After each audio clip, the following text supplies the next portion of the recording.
A moderate magnitude 3.6 earthquake hit 78 kilometers, 48 miles, away from Masamba, South Sulawesi, Indonesia, in the afternoon of Saturday, May 3, 2025 at 5:17 p.m. local time, GMT+8. The depth of the quake could not be determined, but is assumed to be shallow. The quake was reported felt by some people near the epicenter. First to report, BMKG after 3 minutes.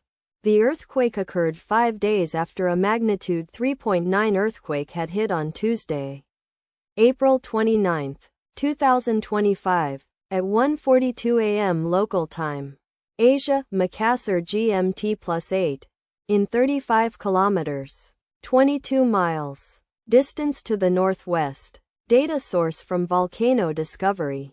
Did you feel it?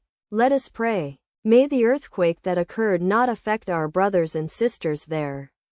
May the earthquake not happen again. And may God protect everyone. Amen.